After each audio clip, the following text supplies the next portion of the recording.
Well, I think you'll all agree that is the most incredible tape and a tribute to this man sitting here. I think there are very few drama producers anywhere in the world who could put together a tape like that. You should almost have your own channel, Andy, and we could have all your greatest hits. But what is it that drives you? Well, that's a good question. I think my wife continues to ask me that. I think in the end of the day, almost every day, as long as I read a script or I get excited by an idea, I just want to make it. I just want to get involved in its selling and its creation. And even on the low days when I think that, the business has changed, it's all got a bit boring and a bit this, that, and the other, I should do something else. And then suddenly somebody suggests something, or I get excited, or I watch something, or usually it's a script, and I go, wow, this is really good. Or an idea. I just get excited by the idea. I love selling the shows. That's one of the... Do you? I really do, yes. So what's the secret of your success in selling? I'm sure everybody would like to know how to get that many shows commissioned. Well, I think when you're selling, you've got to be very, very clear about the proposition. You've got to try. I've tried a few tricks in my time. I once, and this is absolutely true, I was trying to sell the BBC a talking dog show. And they give me a little bit of money to make a selling tape, a tape. I wanted to prove that, the concept worked. And I made this little film where which I shot in our house, actually, because there was so little money. And the dog, obviously, we animated the dog's mouth. And so I had the tape, and then in order to, as well as the tape, I decided to buy this talking dog that you could buy in a toy shop. And you recorded it, pulled its sort of tail out, and you could record something, and the dog, and it would say, what have you. So I recorded it saying, you've got to buy this talking dog show because it's fantastic. And the head of comedy at the BBC decided it was the most ridiculous pitch he'd ever had. In fact, he went on the Edinburgh Festival, said he'd never had such a bad pitch in his life, and he wasn't touching a talking dog show. It's one of my great unmade shows, actually. I told Peter Finch, but he also turned it down, that it was turning that ITV desperately needed it. I mean, I actually genuinely believed it. But even that show, I couldn't sell. I mean, I always say I would lie down in the middle of the road to sell a show. I probably would have done. I'm not sure I would have done nowadays, but I think in the past I certainly would have done. And what do you think is the secret of your success? Because all those shows were hits. They all pulled in an audience. Lots of them have won awards, either for, the producer or the artists in them or the writers. So what is your magic ingredient? It's hard. I've gone on a bit of a journey. I started as a journalist and then a documentary maker. And I suppose what I discovered about myself in television is that I was always attracted to talent. So when somebody was extremely talented, I got very excited by someone who was talented, and even before I was sort of working with talent. I mean, I remember, for example, meeting Paul Greengrass on a train. We were both working at World in Action, but I didn't really know him, and he didn't know me. And he came up to me on the train and said, "Oh, you know everybody, Andy. Can we get to know each other? So, because I don't know anybody." And I said, "Well, why don't you know anybody? You look fine." I had long hair in those days, Greengrass. And he said, anyway, we started talking. And I remember going back to my then girlfriend, and I said, that guy with the long hair, Paul Greengrass, who's just joined Granada? He's the most intelligent person I've ever met in my life. He's sort of incredibly bright. I mean, frighteningly bright. And I think that it's that attraction to talent that I've always had. And when I meet a great writer, or I seek out a great writer, I get very, very excited by it. And likewise, actors, or Helen Mirren or Caroline Aherne, I just get consumed with excitement about working with them. I have a real passion for it. So I suppose it's the talent. Jonathan Ross, years ago, was he was a researcher. Jonathan Ross was working with me, and at the end of the day, his mate rather timidly said to me, "Oh, Jonathan wants to have we want to have a conversation with you." And I said, "Right." They were 24 or something at the time, the kids. And he said, have you ever seen the David Letterman show? I said, yes. He said, "Oh, would Jonathan like to be the David Letterman of the UK?" I said, "Okay, so that sounds good." So I went and chatted to Jonathan, and he said, "Yeah, well, Channel 4 are sort of interested, but we need someone to help us. Would you go and see?" There was a guy called Seamus Cassidy, who was the commissioner at Channel 4 at the time. So I said, "Sure." So I went in to see Seamus, and Seamus said, "Well, would you do a pilot? If I gave you 5K or something ridiculously small, would you do a pilot for Jonathan? I said, sure, of course, you know. And I remember I rang up ITN and got a trainee camera crew. I borrowed a studio in down in South London that's now long since closed, and we rounded up a few guests, and I attempted to direct this. I actually had never done a live direction, so actually I actually pulled in a mate of mine who did Coronation Street to help me out. But we pulled a little pilot together, 20 minutes, and the Jonathan Ross chat show was launched. And I sort of continued to stay with Jonathan, but I didn't really want to do that sort of that wasn't. I knew I didn't really want to do kind of that kind of TV, I suppose. That means sort of chat shows and stuff like that. So when you were on World in Action, Yeah. and you did a range of documentaries. I think you did arenas, omnibuses, Yeah. all sorts. What made you shift from that into scripted? It was interesting actually, because I had loved being a documentary director. I mean, it was a great, you know, the great thing about a documentary director is it was a long train to the world, isn't it? You whatever world you were interested in, you could become an expert in a couple of days just by ringing a few people up, and you know that whole mystique of TV. Hello, I'm making a film. I'd love to, you know, and they would go, oh, what my TV? Oh, yeah, I'd like to do that. And so it was a passport to the world. So I literally went. I made 4 or 5 films in Peru. I went all over Africa. We're making a series of the history of Channel 4, for the history of Africa for Channel 4, and then a series of arts documentaries. And the arts documentaries started really with, and this is what led me into scripted, sort of short story. But first of all, I started researching a film about Malcolm McLaren for Granada just before I left Granada. This was the first time I was at Granada. And I was about 25, and they kicked me out, actually, to be truthful. But they said to me I had no future in television, so I left. What had you done just before we go on? Well, in those days, in order to become a producer, I was a researcher.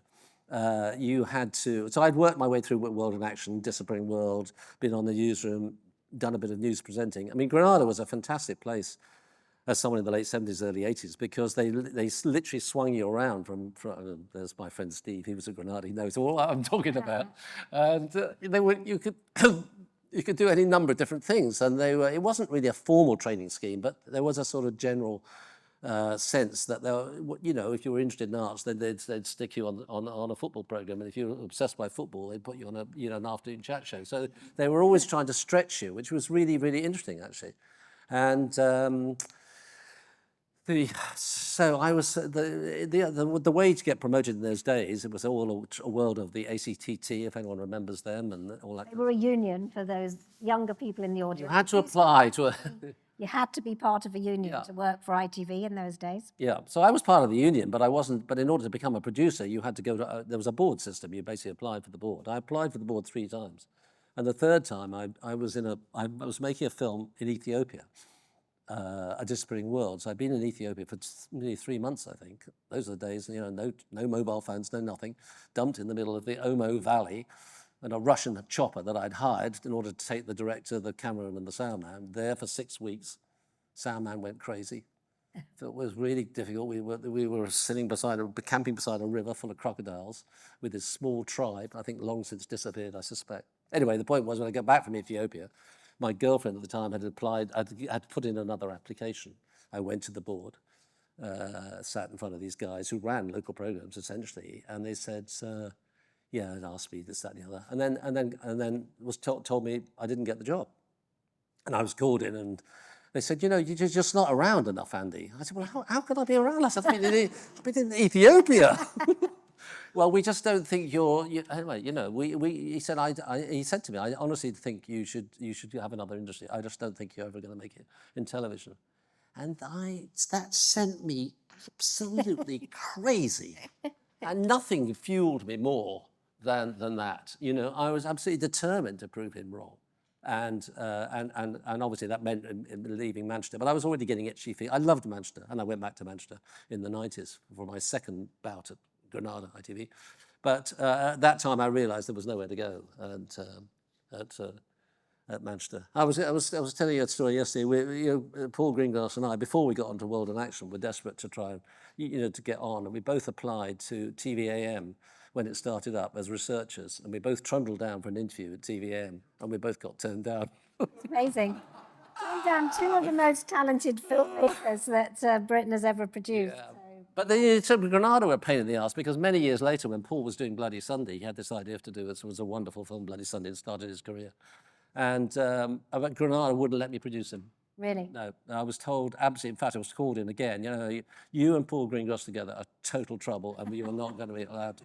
But, it's terrible because trouble and making mischief was really what the essence of good, no, not good programming, but the Granada, spirit of Granada, the best of Granada was about making mischief, was kicking against the establishment. And the best current affairs programs, the best documentaries do that, the best drama Of course. does that. And I notice, a few themes coming out in that showreel. I mean, one is, I'd say, psychological complexity. You're quite attracted to characters with deep complexity. Another is the royal family. Yes, well, the Royle Family was that. I mean, these things start slightly by accident, don't they? The Royle Family thing sort of started, to be honest with you, I think, really, for both myself and for Pete Morgan, in the week that Diana died, because we were both in London at that time, and that was a very, very strange week, if you remember. I do remember.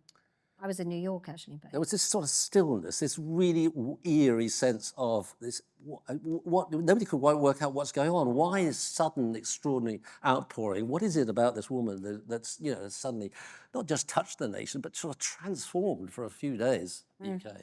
And I think that stayed with us. I think it stayed with Pete and I. And he was getting married that week. And actually, and this is a rather complicated story, but the day of Diana's funeral, Pete was getting married to an Austrian princess in Austria. I know, it is a bit weird. And I was the best man. And the bus from Vienna down to Murrell Castle, where Pete was getting hitched to this woman, had the live transmission of the funeral. So I was kind of writing the speech at the same time as watching, Elton John sing his song. And it was really, really strange. And of course, I got to the church in my kilt, because I'm Scots, and there were 600 minor aristocracy all gathered there from all over Europe to listen to my best man speak. So I don't know, I've no idea how it went down. But anyway, the point about it, all this stuff about Diana, I think stayed very much with us. And a few years later, really what kicked it all off was Helen Mirren. I've told this story a few times, but Helen Mirren I brought back Prime Suspect, which was a show I didn't start Prime Suspect. That was started 10 years before by Granada. It was a wonderful show, ran for 5 seasons and then disappeared. But 8 years later, when I got this job at Granada as head of drama, rather bizarrely, I thought, and I think some people at Granada thought, one of the things I wanted to do was try and bring it back. And I persuaded Helen to come and to do it. And when she came into the first read-through, it was a big old read-through. It was a big show, of course, and she'd been in LA a lot. So even though everyone knew her, they hadn't been around for a long time. And I just noticed as she swept into the room, I just saw everybody, the other actors and the soundmen, and sort of just, oh my God, it's Helen.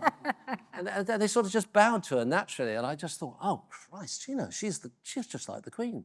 Yeah. And it was like a light bulb going on. It really was. It was bang. And I thought, wow, that's an interesting idea, because Pete Morgan had just written, and I'd made with him, the Tony Blair film, the Gordon Brown Tony Blair film, which we'd done for Channel 4.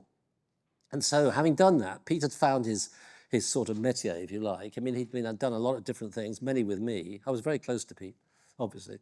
And but we didn't know quite how to follow it up, because he'd found this way of writing contemporary history from a distance.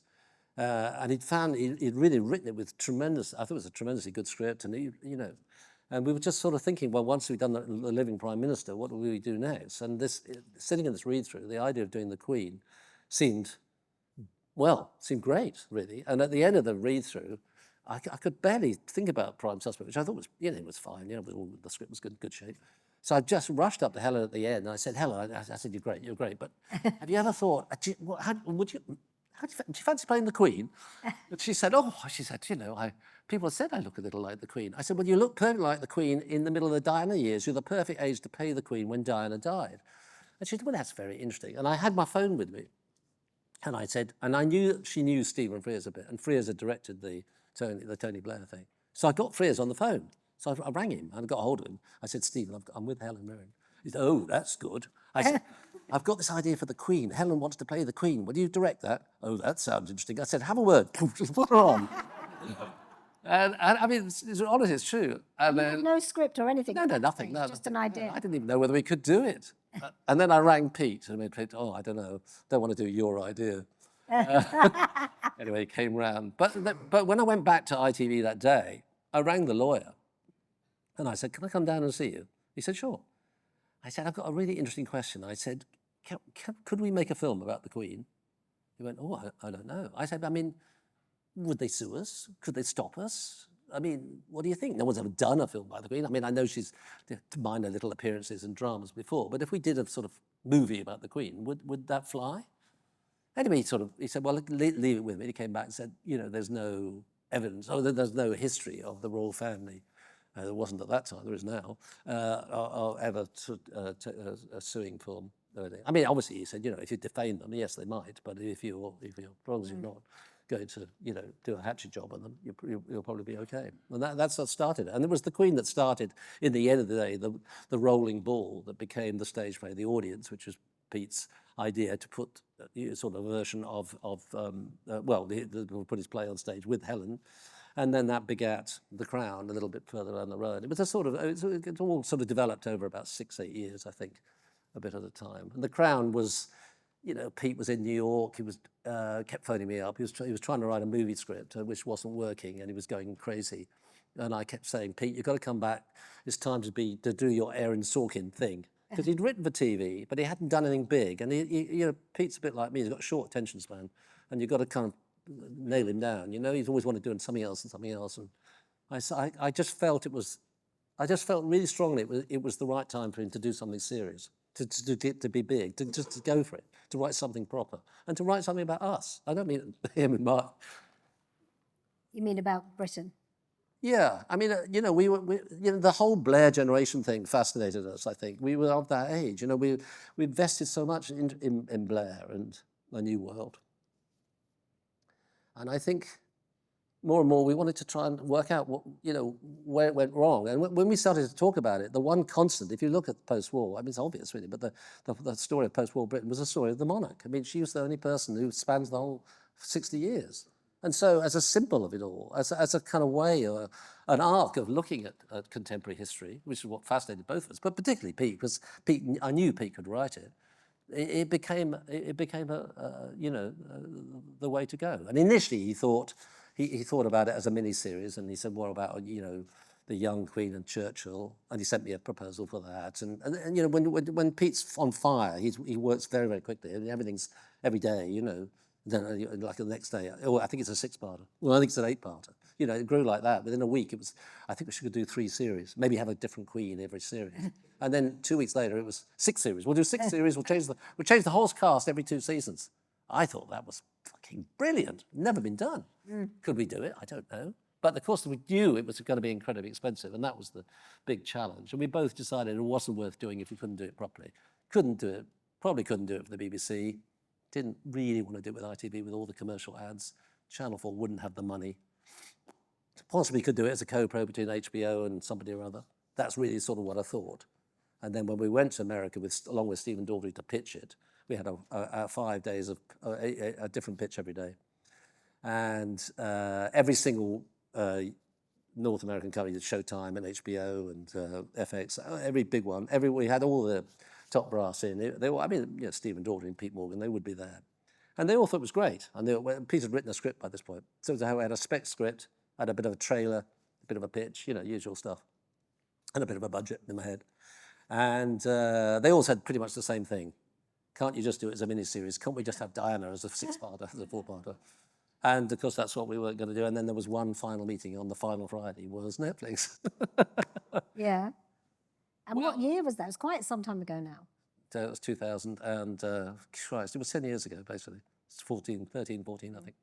So we got 10. I knew I was with Sony at that point in time, so I ran the studio head and said, can you make sure said Sandros is in the room?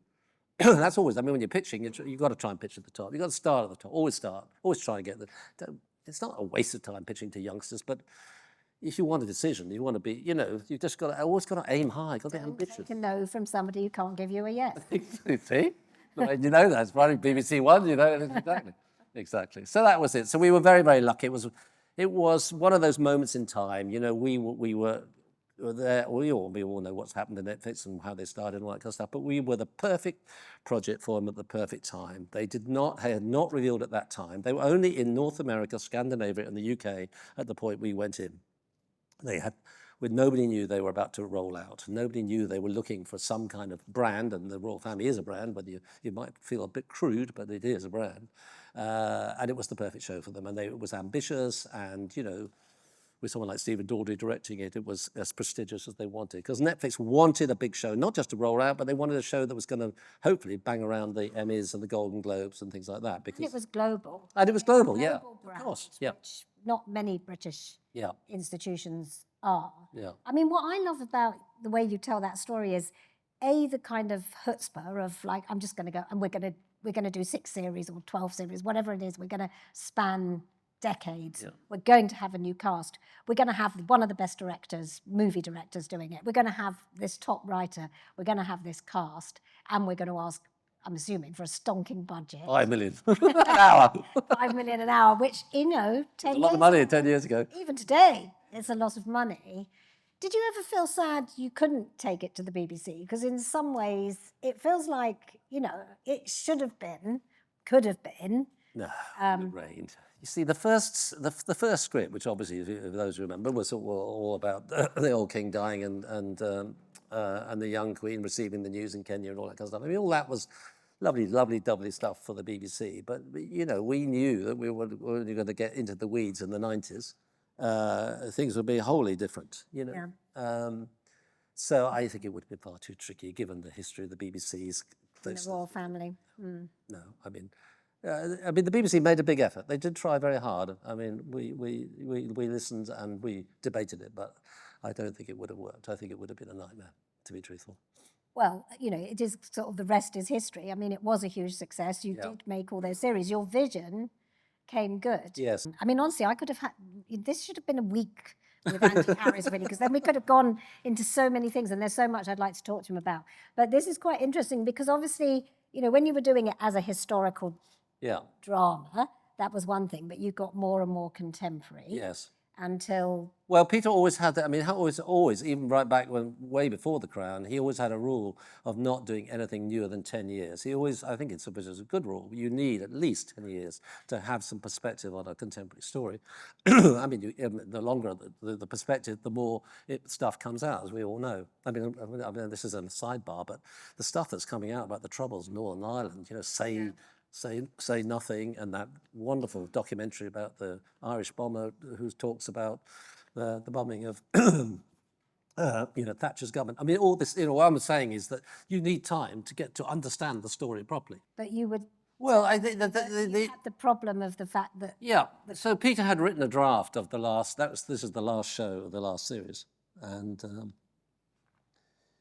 you know, he'd written a perfectly decent script, and we'd always it was partly around Camilla and Charles marrying and a couple other things, and it was a good script, but things had changed because when the Queen died, we knew we'd have a problem. We'd have a bit of a problem with the sort of we knew we'd have a problem with the launch of the next series, but also how was the last show? How could we reflect the change in the last show? And it was kind of, and maybe it seems obvious watching it, but it was a kind of rather brilliant idea, which came up in the discussions about how to sort this, which was to have the principal story of her planning a funeral, because we knew exactly what the funeral was. She'd had it, so we knew what song she chose and everything. So by winding it back 10 years and planning a funeral, you get the best of both worlds. You have all the emotion of her coming death and the funeral, but at a time, you know, 10 years ahead. And I think that clip it's classic Stephen Daldry too, because it's not only done beautifully, but having the woman singing and stuff like that, it's the creative license. It's a classic piece of Daldry. Just takes it, spins it a wee bit, just breaks the form a wee bit. So I mean, the Crown by and large is pretty much all the series are naturalistic, and we avoided any, you know, music, you know, things like that. But I think just to the final series, we decided to have a bit more fun in a sense. I mean, I know some people objected to the ghost, but I think the ghost was, as such, it wasn't the ghost anyway. But I think Peter wanted to try and push the vote out a wee bit more and just try a few different things for the final series. But it also had a bit of comedy. I mean, Yes, of course. Well, that's I mean, it's partly emotion. Peter. One, that's in Peter's script, and secondly, Daldry is such a brilliant director. He's able to, you know, I mean, partly that's the pacing, isn't it? You know, and the casting of the Piper and the way she plays it and stuff. It's brilliant. It's a joy. It was a joy to make that one. You know, it was, and Stephen shot that film, and it ran in at 112 minutes. It was barely any editing. It was just a tiny polish up, and that was it. You know, it just rolled out. Well, that again is the beauty of Netflix, that you weren't confined to a slot length. Yes. You know, which the tyranny of the junction on or the ad breaks on ITV. Yeah. Well, one of the many things I really admire about you is that you have not only produced extremely high quality drama, you've produced extremely popular drama. And sometimes I think there's a bit of a sniffiness in our industry around the popular. So what do you think? Well, should I tell you what I think it is? I don't know. It's partly because I came from the comedy background, and I skipped that bit, and I'll come back to that in a minute. But I want to just say something to you, and I don't know what this affects or not, but I'm pretty dyslexic, and I made a right balls in my A-levels, and I got 3 Ds, which isn't a spectacular way to start your career. So it was a real struggle to get into university. And I think that I did get in and I studied politics and stuff like that. It's not related to anything really. But I think because I find reading quite difficult, and I can never read back what I've written. If you've ever had emails from me, it's a bit of bizarre. It can be a very bizarre experience. Predictive text is brilliant, but also sends you to terrible places. Yeah. But anyway, that's not the part. So I think that because of that, I think I operate on a great deal on my instincts, what I like and what appeals to me, and what I can, and quite a short, sharp reaction to things. And to understand my interest in popular drama, I think it really is about the comedy. And the comedy was something I always wanted to do. I loved comedy as a kid. I just loved sitcoms and all the sitcoms we all grew up with. It wasn't anything special. Python was a huge influence, particularly. And then when I worked with Lenny Henry, I took, as part of a South Bank show, this was a series of arts documentaries I made. The Lenny documentary was very, very influential because I decided as part of the film, I mean, I didn't know Lenny. I should just explain this. I moved from Manchester to London, and I had a little house in Hammersmith that I was renting. And I went to the corner shop to get some milk, and there was Lenny Henry in the corner shop. I thought, you know, it's huge, Lenny. I thought, that's interesting. And I walked back, and I thought, that's very interesting. And Lenny is the only black comedian in Britain. He's married to Dawn French. He lives around the corner. And I think, you know, I was fascinated by comedy generally, but I was fascinated by him coming from the Midlands and coming up through club comedy, then marrying into, you know, new comedy, which was the mid-'80s, the Ben Eltons and Jennifer and Dawn and Jennifer, Rick Mayall and all that stuff, you know, which had a tremendous appeal to me. And I thought it was just very interesting. So I dropped a note round to his house and said, you don't know me, but would you be interested in the South Bank show? I could ring Melvin and ask him. and I got a note back from him, and Lenny said he was interested. And I rang up Melvin Bragg, who was really always very good to me. I tremendous respect. But part of the film, I thought, well, it'd be a bit of a crack to take Lenny to New York just for the final 15, 20 minutes and stick him on in a comedy club in New York.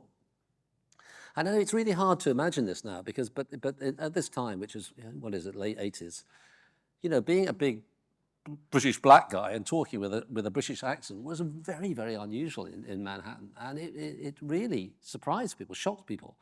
But the point was, I put him on for 3 nights in this place. I can't remember what it was called now. It was up the East Side. Anyway, the first night it went on, he died a horrible, horrible death. It was really embarrassing. I was curling up at the back of the show thinking, oh my God, you know, this South Bank show is supposed to be a celebration. I take him to New York and he just literally can't get a laugh. He can't get a round of applause. But during that week in Manhattan, we went all over town. We had a writer called Kim Fuller with us who wrote regularly with Lenny, and they started to rewrite the set. I mean, for example, we went to a club one night, and this little guy turned up and looked at Lenny, and Lenny looked at him, and it was Prince. I was telling you, he was there. and Lenny had done impressions of Prince on one of his shows, and Prince had obviously seen this. He said, I've seen you do me. I mean, Lenny was we were all completely freaked out. Anyway, all this stuff started to accumulate and went into the set. And by the final Friday, when I filmed it with the South Bank show crew, it was a triumph. But what that taught me about, and what excited me was that, you know, comedy is so, it's either funny or not funny. I'm not being funny, but it's right on the edge. You know, you've really got to earn it. You've got to work so hard as comedy. And I thought it was fabulous. And I got very, very excited by comedy. And then 2 or 3 years later, I was very, very lucky. I went, this is what happened. I was sort of between, I wasn't sure what I was doing. I was spinning a wheel trying to work out what to do myself. And I went for a lunch with David Lindemann, who I had known for a long time at Granada, was then the director of programs at Granada. We just went for a lunch and we got completely trashed. And much, much later, hours later, my wife, Rebecca, said, so how'd you get on with David? And I said, oh, it's fine. It was, we had a good old natter. And then I sort of remembered, I said, oh yeah, he offered me this job. And she said, what? I said, I don't know, he wanted me to be head of comedy or something. She said, that's brilliant, that's what you should do, that. Definitely. I said, don't be silly, they haven't got any comedy. She said, even better, go and sort it all out. And of course, she was absolutely right. In the end, I kind of started thinking about it. I thought, actually, it's not a bad idea. And then, as luck would have it, I went back to Manchester. This was sort of early 92, 93. And there was Steve Coogan and Caroline Aherne and John Thompson. Yeah. And Manchester was alive. There was Oasis, there was the Happy Mondays, my old pal Tony Wilson, who I'd started, the clubs were running, the music was running. Manchester was alive. It's a fantastic city, Manchester, I think. And it was a purple patch. I'd be quite quick. Mrs. Merton was the obvious thing I got up and running very quickly. Caroline just enchanted me. I adored her. She was amazing. She was extraordinary. She was a real talent. She was just talent, I'm actually developing a movie with her about her at the moment. But how did that, you act like, well, it was just obvious, but how did Mrs. Merton come about? How did the Royle Family come about? I went to see Caroline and she did a little stand-up. She was doing, she used to do a nun was one of her things, and Mrs. Merton. I don't know when she did Mrs. Merton. I can't remember if she actually did it as stand-up. The nun was hilarious, I thought. And lots of jokes about flying on Virgin and stuff like that. And I put a little sketch show together straight away. I asked Steve Coogan and her and John Thompson to do the sketch show, which I called the Dead Good Show. And I said, come on, let's do lots of sketches. We did a pilot. I did a pilot for that, and then and I talked to Caroline, and I said, what do you want to do? She said, I'd love to do this, Mrs. Merton. I said, that sounds great, let's do that. And then I did a pilot with Lee Evans, who I was also obsessed with as well. I love him. And, it was unknown at the time. And I took these three, I made these three pilots, because one of the things about Granada, it had empty studios, and there was, David was very supportive and said, here's a little bit of money, just do whatever you want to do. And then I was rung up and said, would I speak at the Edinburgh Festival on a comedy panel? And I said, well, who's on it? Oh, well, it's this and that and the other. And they go, what's the future of comedy, or what makes you laugh, or some stupid thing like that. I said, look, nobody really wants to sit around talking about comedy. I said, but if you let me show a clip from all of these three pilots, 1 minute and a half clip of each one, and ask the audience to vote on which one should be made, I'll do it. So they said, okay, fine. And in the audience was Michael Jackson and Alan Yentop. And they rushed up to me afterwards and said, we'll have Mrs. Merton, that'll be great. That was it. That was it.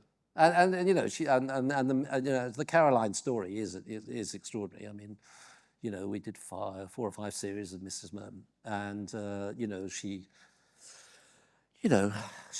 found. It's a long story, Caroline, isn't it? But it's a familiar story. In the end of the day, she was ill prepared, unfortunately, for the fame.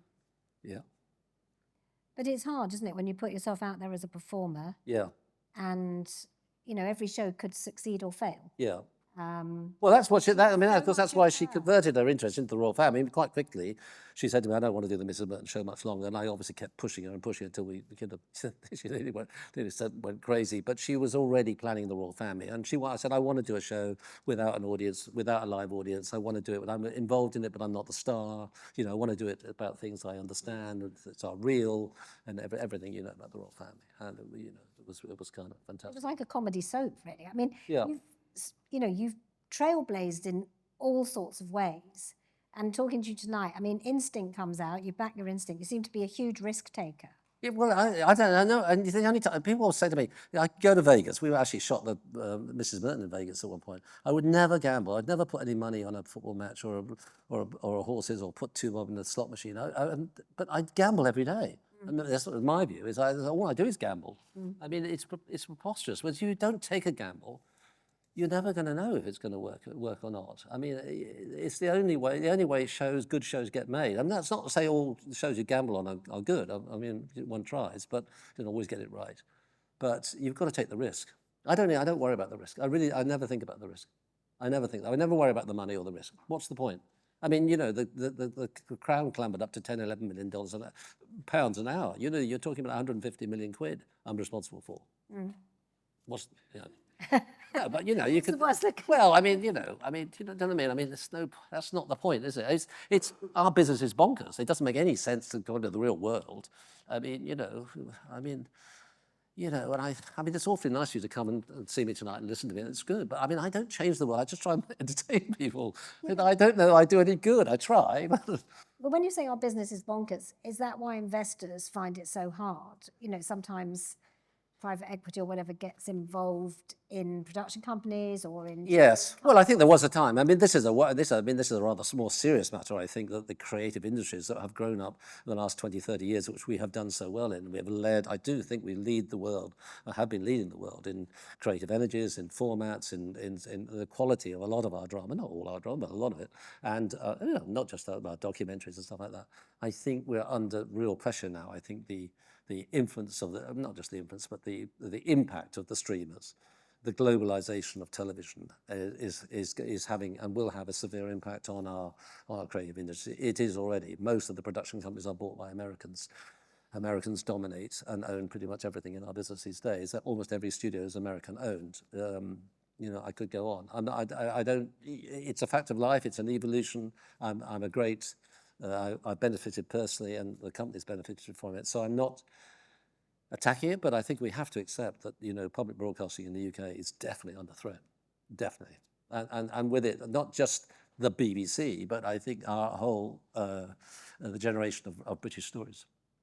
And, you know, I read the other day that possibly ITV would be bought by an Emirati company. There you go. You see, we've never had a British media company of any size, which is very sad. And you know, the erosion of the BBC under the last government was tragic. I mean, yes, Labour, I'm sure, are going to be a lot more not just as generous with money, but certainly much more culturally attuned to understanding what the BBC means. But it's the decline of monies for the BBC is a real worry. They can't compete with Netflix, of course, but it needs, you know, in order to keep it as such a mainstay of our life, our political life, our cultural life. So if you were running the BBC, or let's just say if you were creative director, what would you be doing now to shore its future up? I think it's genuinely very, very difficult. I don't know that there's an easy answer there. I do think actually, honestly, Charlotte Moore's doing a very, really good job, really good job, because I think the quality of a lot of BBC shows remains extremely high, given the challenge of resources. You know, I mean, we're still making great shows in this country, you know, but it doesn't get to make all the shows it wants nowadays because it can't compete with Netflix. You know, if Netflix can give you £4 million, £5 million an hour straight off if they want something, and BBC can't. BBC is restricted to a sort of a million or so an hour. And then if you want to make for the BBC, then you have to find a co-producer. And as many of you know, that's very, very hard at the moment because the American studios are all in retreat. You know, I mean, the strike did it in the end, on top of COVID and everything else. It's a very challenging time. I mean, we will survive, but what the nature of the business will be in 5 years' time, I think is of real concern. We might have to put some protection in, I think, you know, for our businesses, for our tax breaks as well, you know. Yeah, for production companies and for I'm not a protectionist at heart, but I think that we can't be asset stripped. We don't want to become Korea. Let's go to Korea. Oh, I know Korea's a good example, but we don't want to become Taiwan or something, you know. But as Taiwan is to the electronics industry, I don't think you want, but we really don't want Britain to become that because we have fantastic talent. Yeah. We always want to make production here. The question is it going to be all American production or is it going to be, you know, a strong British sector as well? It's not just our talent that's important here. It's our ideas, our own shows, our own culture. So how do we protect it? I mean, you know, it was a lunch last week at the BBC. I think there are a lot of people coming together to try to, you know, advise and consult and try and find a way forward. It's not easy. There's no simple solution because you don't want to scare money off. It's not about being anti-American either, you know, because people, in the end of the day, make shows where there are best suited to. That's partly a tax break, that's why people come, and partly because of the quality of talent that we have here and the access to the shopping, I suspect. It's also quite good, I don't know. But so it's not, you don't want to start to say, oh, look, the tax break's just for UK companies and stuff like that. That's not right at all. We should welcome people investing in this country and making shows here.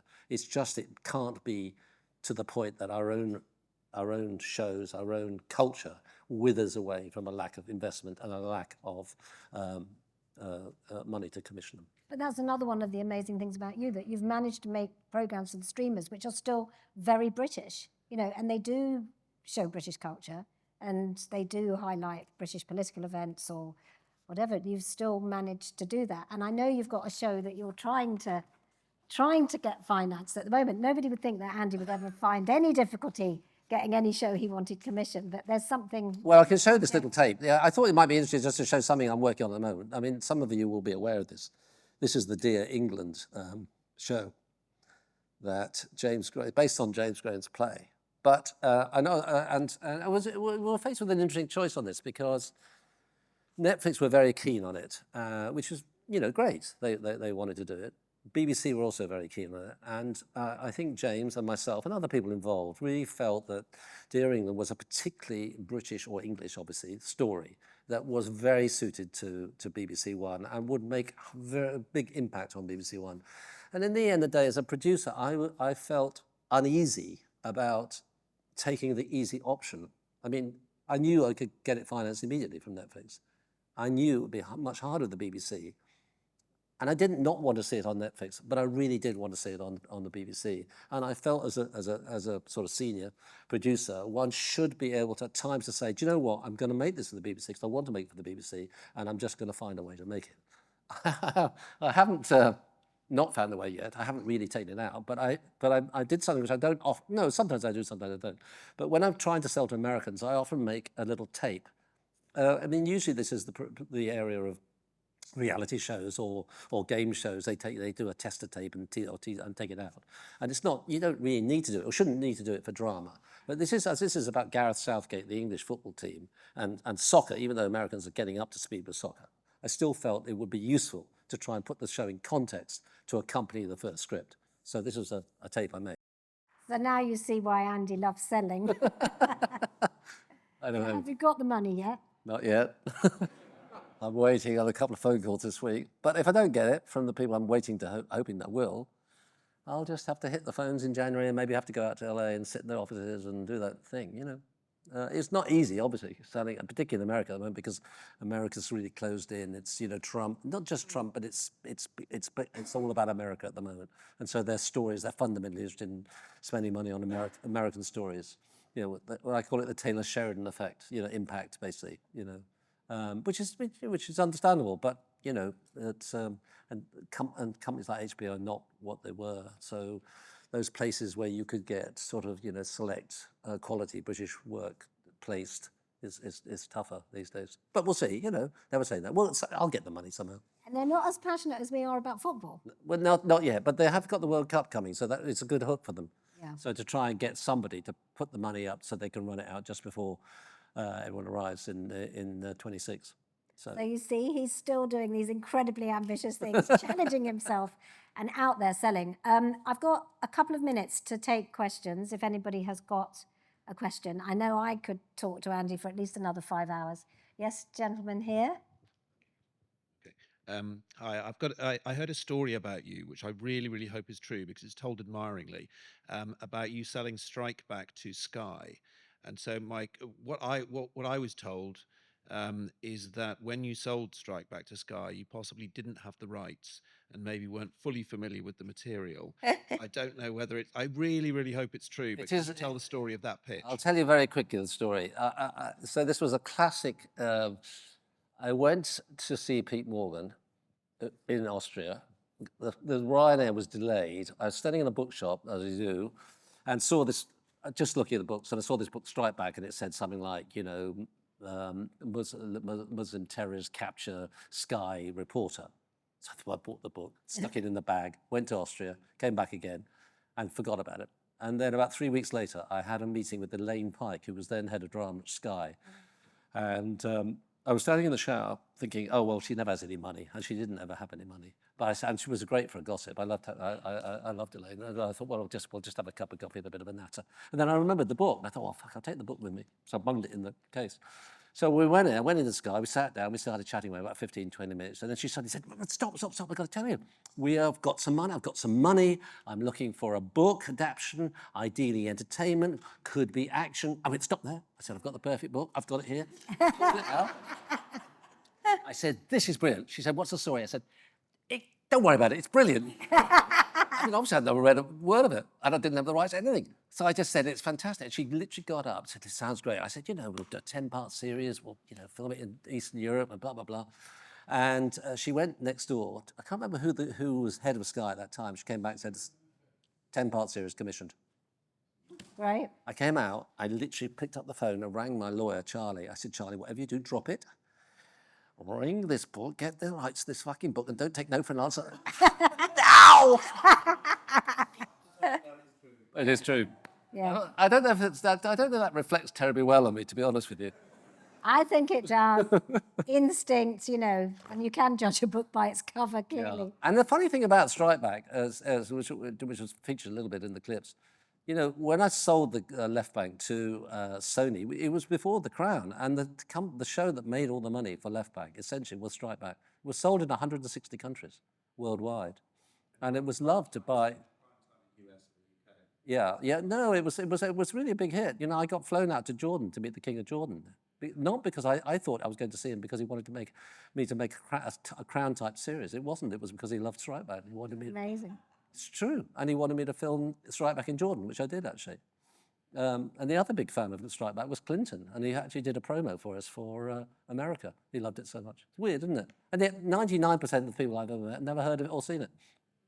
But you achieved that amazing thing as an indie of getting a long, a multi-part series away, which must have helped you hugely with It was huge. setting up Left Bank. Yeah. It ran to 8 series Strike Back. It was major. And, most drama companies never get a long-running returning series. No, we're very lucky. So, one question here, and then this is going to be the last one at the front here.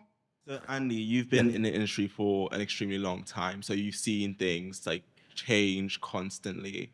And you mentioned a little bit about the kind of ebbing of the British public broadcaster and kind of the Americanization of the kind of global television industry. I'm just wondering, how have you adapted to the changes of the past, and how do you, as an industry player, plan on adapting to the coming changes or the possible coming changes in the future of the industry? Well, that's a hard one to answer quickly. I mean, change, evolving to meet the markets is absolutely vital. I don't know. I mean, when we were offered The Crown, when we pitched for Netflix, we were pretty quick to realize that Netflix was probably a very good option, but it was a big gamble. I think you've got to be prepared to just to kind of embrace the change as it comes, but not to abandon the traditional, the traditional networks. I mean, I still make stuff for ITV and BBC, and very happily if I can find the money for the right show. But the world is changing too, and there's, I mean, obviously things like YouTube and all that kind of stuff are becoming much more important, and that's changing. How that will change, change everything, I don't really know. I watch YouTube myself most mornings because you have a front page and it brings you all sorts of bits and bobs that fascinate me, whether it's football highlights or news highlights or I don't know, new music videos or whatever it is, And I think that we're starting to watch TV or TV or just watch our programming in a different way these days. So we just have to continue to evolve. But the problem is making YouTube, you don't make any money, so that is a bit of a problem. Well, you can make money. Well, yes, YouTube, you but can. You've got to put the money up first. Yeah, my sons were YouTubers; they made money. Your sons turned down coming to a public service broadcaster because they were making so much money. Yeah, they wouldn't. Well, it's not about so much money, but they absolutely won't work for. Jack, the principal one, not interested in traditional broadcasting.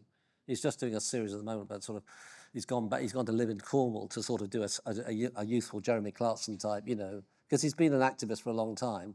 I mean, he's only 30, but he wants to grow. He's growing his own vegetables and all that kind of stuff. Boy from Chiswick who can barely hammer in a nail now growing. But it's a good series. But I said to him, go pump it to the BBC or ITV or Netflix. No. I want to own it. I want to make it myself. I want it on YouTube. I don't want anyone telling me what to do. That's them. Okay, I get it. Question at the back. Hello. Oh, can you hear me? Oh, Yes, I can hi. hear you, Di. I might know someone who can help with the money you need for your next production. How much are you looking to raise? You have to say that again. You might know somebody who can help with your Dear England. Oh, well, good. Well, let's meet in the bar afterwards. That's great. How much are you looking to raise? I'm looking for another 1 million. Okay. Okay, yeah. What do you... Jesus, if I raise money, if I come in to speak to... There you go. So one of the top shows of this year was Mr. Bates. Was Mr. Bates. It was Mr. Bates. Yeah, fantastic show. Kevin Ligo says it lost £1 million. Bollocks. I don't believe it. I just wonder That's just him. what you take away from that. What do I say to that? I don't believe they lost money. I think that's nonsense. I think he was trying to make a point that that shows like that don't sell, and therefore ITV studios probably feel that they, I don't think they subsidise it. They probably didn't make a profit initially, and certainly the actors all worked, on a scale. I don't, but of course they didn't lose money on it. That's nonsense. That's just Kevin seeking a bit of noise, I think. I think Mr. Bates was an extraordinary show, and it's a reminder that the right show, made really well, has an extraordinarily powerful impact.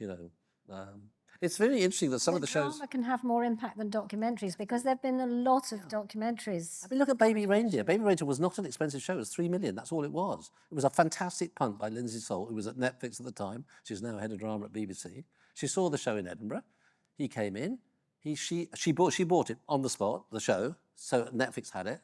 And she said to him, go and talk to 10 or 15 production companies, find one who really understand it, get it, and make it for us. But nobody at Netflix, because she left, nobody at Netflix thought that was going to be a hit or knew that it was going to have the impact it had. But it did, because it was beautifully produced, beautifully written, wonderfully well performed. It was fresh and different and challenging and difficult to watch, but that's what it should be. Not all television should be difficult to watch, but you need shows that challenge you and get you out of your... I mean, I think at the moment, the show I love, it's at the moment love, is Say Nothing, which is about the IRA Troubles, which is an FX show. It's on Disney+. I mean, it's so powerful. It's so extraordinary, I think, to watch the living history of our island on television like that.